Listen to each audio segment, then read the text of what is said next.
Hello friends, welcome back to our YouTube channel Karavali cousins. ಒಂದು travel vlog ಮಾಡ್ತಿದ್ದೇನೆ, ಬೇರೆ ಎಲ್ಲಿಗೂ ಅಲ್ಲ, ನಮ್ಮ ಊರಿಗೆ ದುಬೈ ಟು ಮ್ಯಾಂಗಳೂರು ಹೋಗ್ತಾ ಇದ್ದೇನೆ.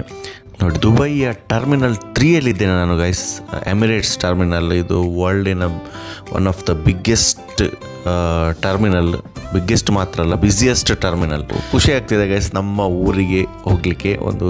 ಒಂದು ಡಿಸಿಷನ್, ಸಡನ್ ಅಂತೆಲ್ಲ ತುಂಬ ಪ್ಲ್ಯಾನ್ ಮಾಡಿದ್ದೆ, ಬಟ್ ಒಮ್ಮೆ ಕ್ಯಾನ್ಸಲ್ ಆಯಿತು, ಹೋಗುವಂತಾಯಿತು, ಕ್ಯಾನ್ಸಲ್ ಆಯಿತು, ಹಾಗೆಲ್ಲ. ಮತ್ತು ಗ್ಲೋಬಲ್ ಸಿಚುವೇಶನ್ ಸ್ವಲ್ಪ ಹಾಗೆ ಇತ್ತಲ್ಲ, ಸೊ ಸ್ವಲ್ಪ ಕನ್ಫ್ಯೂಷನ್ ಇತ್ತು.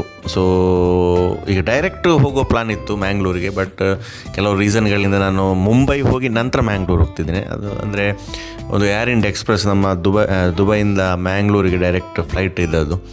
ತುಂಬ ಸಲ ಕ್ಯಾನ್ಸಲ್ ಆಗ್ತಿತ್ತು, ರೀಶೆಡ್ಯೂಲ್ ಮಾಡ್ತಿದ್ರು, ಅದೊಂದು ಉಪದ್ರ ಆಯಿತಾ ಹೋಗುವಾಗ.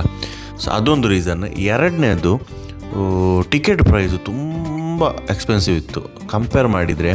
ಈಗ ದುಬೈ ಟು ಮುಂಬೈ ನೋಡಿದರೆ ಮತ್ತು ದುಬೈ ಟು ಮ್ಯಾಂಗ್ಳೂರು ನೋಡಿದರೆ ಸಾಧಾರಣ ಅರ್ಧ ಅಂದರೆ ಮಂಗಳೂರು ಹೋಗುವ ಪ್ರೈಸಿಂದ ಅರ್ಧಷ್ಟು ಮುಂಬೈಗೆ ಹೋಗಲಿಕ್ಕೆ.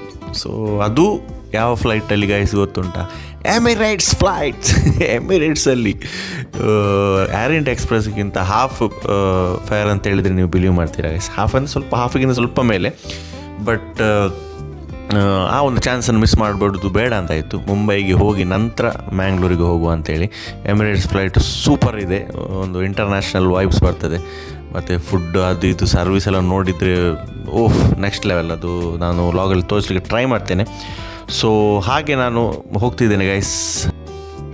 ಫೈನಲಿ ಫ್ಲೈಟ್ ಒಳಗಿದ್ದೇನೆ ಗೈಸ್. ಎಮಿರೇಟ್ಸ್ ಅಂದರೆ ಎಮಿರೇಟ್ಸ್ ತುಂಬ ಫೇಮಸ್, ನನಗೆ ತುಂಬ ಇಷ್ಟ ಇದರಲ್ಲಿ ಟ್ರಾವೆಲ್ ಮಾಡಲಿಕ್ಕೆ. ಎಮಿರೇಟ್ಸ್ ಅಂತ ಒಂದು ಕಂಫರ್ಟ್ ಆಗಲಿ, ಸರ್ವಿಸ್ ಆಗಲಿ, ಹಾಸ್ಪಿಟಾಲಿಟಿಗೆ ತುಂಬ ಫೇಮಸ್ ಗೈಸ್. ನೀವು ಸಾಧ್ಯ ಆದರೆ ಒಂದು ಟ್ರಾವೆಲ್ ಮಾಡಿ, ಮತ್ತು ಪುನಃ ಟ್ರಾವೆಲ್ ಮಾಡಲಿಕ್ಕೆ ನಿಮಗೆ ಮನಸ್ಸಾಗ್ತದೆ. ಓಕೆ ಫ್ರೆಂಡ್ಸ್, ಸೊ ದುಬೈಯಿಂದ ಹೊರಡುವ ಟೈಮ್, ಟೇಕ್ ಆಫ್ ಆಗ್ತಾಯಿದೆ. ಸ್ವಲ್ಪ ವ್ಯೂಸ್ ಹೇಗೆ ಸಿಗ್ತದೆ ನೋಡುವ, ನಾನು ನಿಮಗೆ ತೋರಿಸ್ಲಿಕ್ಕಿದ್ದೇನೆ. ಓಕೆ,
ಆ್ಯಕ್ಚುಲಿ ಉಂಟಲ್ಲ, ನಾನು ಈ ವ್ಲಾಗ್ ಮಾಡೋ ಮೇಯ್ನ್ ಒಂದು ರೀಸನ್ ಇದ್ದದ್ದು ಎಮಿರೇಟ್ಸಲ್ಲಿ ಸಿಗುವ ಫುಡ್ ಇದೆ ಅಲ್ಲ, ಅದನ್ನು ನಿಮಗೆ ತೋರಿಸಬೇಕು ಅಂತ ತುಂಬ ಎಕ್ಸೈಟ್ಮೆಂಟಲ್ಲಿ ಇದ್ದೆ ಗೈಸ್. ಅದರ ಮೆನು ನೋಡಿ ಖುಷಿ ಆಯಿತು. ಇದು ಬರುವಾಗ ಫುಲ್ಲು ಶೂಟ್ ಮಾಡಬೇಕು, ನಿಮಗೆ ತೋರಿಸಬೇಕು ಅಂತೇಳಿ. ಐ ಸ್ವೇರ್, ಫುಡ್ ಯಾವಾಗ ಬಂದಿದ್ದ ಮಾರೆ, ಅದನ್ನು ನೋಡಿ ಕ್ಯಾಮರದ್ದು ನೆನಪಿಲ್ಲ, ಮೊಬೈಲ್ ನೆನಪಿಲ್ಲ, ವ್ಲಾಗ್ ನೆನಪಿಲ್ಲ, ಗಮ್ಮತ್ತು ತಿಂದೇ ಬಿಟ್ಟೆ ಮಾರೆ. ಅದಕ್ಕೆ ನನ್ನ ಫ್ರೆಂಡ್ಸ್ ಎಲ್ಲ ಹೇಳೋದು ತಿಂಬಟ್ಟು, ಬಕ್ಕಾಸುರ, ಘಟೋತ್ಕಚ ಅಂತೆಲ್ಲ ಹೆಸರಿಟ್ಟಿದ್ದಾರೆ. ಸೊ ಫಸ್ಟ್ ಟೈಮ್ ನನಗೆ ಫೀಲ್ ಆಯಿತು ರಿಯಲಿ ಅವರು ಹೇಳಿದ್ದು ಕರೆಕ್ಟ್ ಅಂತೇಳಿ. ಬಟ್ ಪುಣ್ಯಕ್ಕೆ ಸೈಡಲ್ಲಿ ಒಂದು ಜನ ಅವರೊಂದು ತಗೊಂಡಿದ್ದು, ಅವರೇನೋ ಲೇಟ್ ತಿಂತಾಯಿದ್ರು. ಸೊ ಅಲ್ಲಿಂದ ಒಂದು ಸಣ್ಣ ಕ್ಲಿಪ್ಸ್ ನಾನು ಜಸ್ಟ್ ಕದ್ದು ಒಂದು ಶೂಟ್ ಮಾಡಿದೆ.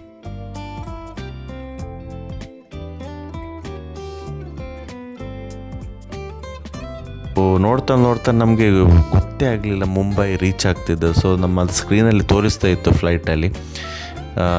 ಸೊ ಮುಂಬೈ ರೀಚ್ ಆಗ್ತಿದ್ದೇವೆ ಗೈಸ್. ಸೊ ಇನ್ನು ಲ್ಯಾಂಡಿಂಗ್ ಆಗಲಿಕ್ಕಿದೆ. ಸೊ ಲ್ಯಾಂಡ್ ಆದ ನಂತರ ಸಿಗುವ.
ಸೊ ಮುಂಬೈಗೆ ರೀಚ್ ಆದೆವು, ಲ್ಯಾಂಡ್ ಆದೆವು.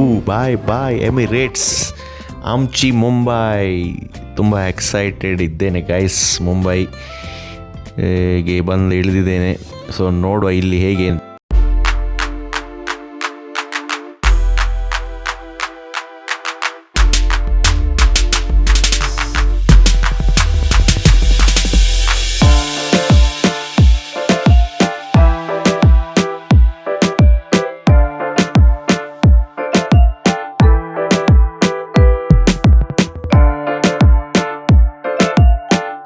ಮುಂಬೈ ಏರ್ಪೋರ್ಟ್ ತುಂಬ ಖುಷಿ ಆಯ್ತಾ, ಕ್ಲೀನ್ ಮತ್ತು ತುಂಬ ದೊಡ್ಡದಿದೆ, ಒಳ್ಳೆದರಲ್ಲಿ ಮೇಂಟೈನ್ ಮಾಡಿದ್ದಾರೆ.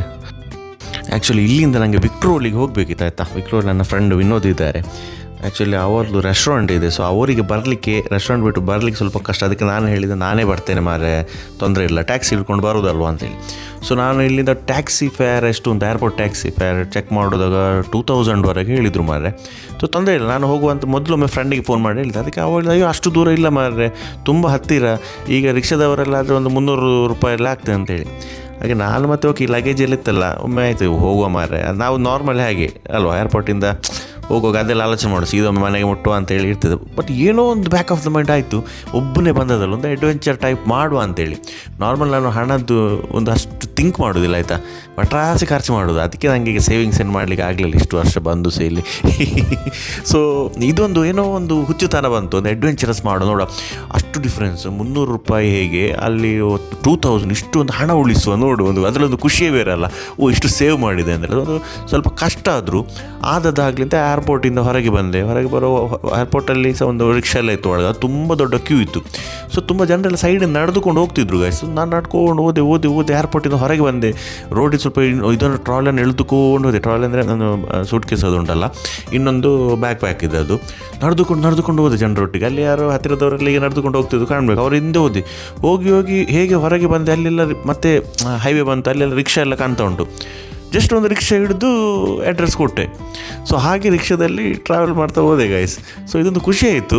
ಆದರೆ ಒಂದು ಸ್ವಲ್ಪ ಕಷ್ಟ ಆಯ್ತಾಯಿತು, ಸೆಕೆ ಇತ್ತು, ಎಲ್ಲ ಆಯಿತು. ಆದರೂ ಒಂದು ಒಬ್ಬನೇ ಅಲ್ಲ, ಫ್ಯಾಮಿಲಿ ಇದ್ದರೆ ಸ್ವಲ್ಪ ಕಷ್ಟ. ನೋಡು ಎಷ್ಟು ಹಣ ಉಳಿತಾನೆ ಅಂತೇಳಿ ಒಂದು ಕ್ಯೂರಿಯಾಸಿಟಿ ಸಹ ಇತ್ತು. ಸೊ ಹಾಗೆ ಜಸ್ಟ್ ರಿಕ್ಷಾದಲ್ಲಿ ಕೂತ್ಕೊಂಡು ಹೋದೆ, ಒಂದು ಎಕ್ಸ್ಪ್ಲೋರ್ ಮಾಡಿದಾಗಾಯಿತು ಮುಂಬೈಯನ್ನು, ಆಮ್ಚಿ ಮುಂಬೈಯನ್ನು. ತುಂಬ ಖುಷಿ ಆಯಿತು. ಆ್ಯಕ್ಚುಲಿ ನನ್ನ ಫ್ರೆಂಡ್ ಹೇಳಿದ ಹಾಗೆ 400 ಸಮಥಿಂಗ್ ಏನೋ ಆಯಿತು ರಿಕ್ಷಾ ಫೇರ್. ಸೊ ಓಕೆ, ಈಗ ಅಫ್ಕೋರ್ಸ್ ಏರ್ಪೋರ್ಟಿಂದ ಹೊರಡೋದು ಅಂತ ಹೇಳಿದ್ರೆ ಏರ್ಪೋರ್ಟ್ ಟ್ಯಾಕ್ಸಿಗೆ ಹೇಗೂ ಜಾಸ್ತಿ ಪ್ರೈಸ್ ಅವ್ರು ಫೇರ್ ಚಾರ್ಜ್ ಮಾಡ್ತಾರೆ. ಅದರಲ್ಲಿ ನಮ್ಮ ಕಂಪ್ಲೇಂಟ್ ಮಾಡೋ ಹಾಗೆಲ್ಲ. ಅದು ನಮ್ಮ ಮನಸ್ಸಿಗೆ ಒಂದು ಖುಷಿ ಆಯಿತು, ಅದು ಇಷ್ಟು ಹಣ ಸೇವ್ ಮಾಡ್ಬೋದು ಅಂತ. ಆ್ಯಕ್ಚುಲಿ ಈಗ ಒಬ್ಬರೆಲ್ಲ ಬಂದರೆ ನೋಡಿ, ಸ್ವಲ್ಪ ಏರ್ಪೋರ್ಟಿಂದ ಹೊರಗೆ ನಡ್ಕೊಂಡು ಬಂದರೆ, ರಿಕ್ಷಾ ಹಿಡಿದ್ರೆ ನೋಡಿ, ಸಾಧಾರಣ 1,500 ರೂಪಾಯಿ ಸೀದಾ ಸೇವ್ ಮಾಡ್ಬೋದು. ಅದರಿಂದ ಯಾರಾದರೂ 4 ಜನರಿಗೆ ಏನಾದರೂ ಒಳ್ಳೇದು ಮಾಡ್ಬೋದು. 4 ಜನ ರೆಸ್ಟೋರೆಂಟ್ ಕರ್ಕೊಂಡು ಗಮ್ಮತ್ತು ತಿನ್ನಿಸ್ಬೋದು, ಅಥವಾ ಏನಾದರೂ ಒಂದು ಕಷ್ಟದಲ್ಲಿರೋರಿಗೆ ಏನೋ ಸಹಾಯ ಮಾಡ್ಬೋದು ಅಲ್ವಾ, ಚಾರಿಟಿ ಮಾಡ್ಬೋದು, ಏನು ಸಹ ಮಾಡ್ಬೋದು ನಿಮಗೆ. ಸೊ ಹೇಗೂ ಮುಂಬೈಗೆ ರೀಚ್ ಆದೆ ಗೈಸ್. ತುಂಬ ಖುಷಿ ಆಗ್ತಾ ಉಂಟು, ಎಕ್ಸ್ಪ್ಲೋರ್ ಮಾಡ್ತಾ ಹೋಗ್ತಾ ಇದ್ದೇನೆ. ಎಲ್ಲರೂ ಅವರವರ ಕೆಲಸದಲ್ಲಿ ಬ್ಯುಸಿ ಇದ್ದಾರೆ ಗೈಸ್. ಮುಂಬೈ ನೆವರ್ ಸ್ಲೀಪ್ಸ್ ಅಂತ ಹೇಳೋದು ತುಂಬ ಕರೆಕ್ಟ್. ಸೊ ನೋಡುವ, ಇನ್ನು ನನ್ನ ಫ್ರೆಂಡನ್ನು ಮೀಟ್ ಆಗಲಿಕ್ಕೆ ಹೋಗ್ತಿದ್ದೇನೆ. ಇಲ್ಲಿಂದ ನೆಕ್ಸ್ಟ್ ಮ್ಯಾಂಗ್ಳೂರಿಗೆ ಹೇಗೆ ಹೋಗ್ತೇನೆ ಅಂತೇಳಿ ನೆಕ್ಸ್ಟ್ ವ್ಲಾಗಲ್ಲಿ ತೋರಿಸ್ಲಿಕ್ಕಿದ್ದೇನೆ guys. Till then bye bye, journey continuous.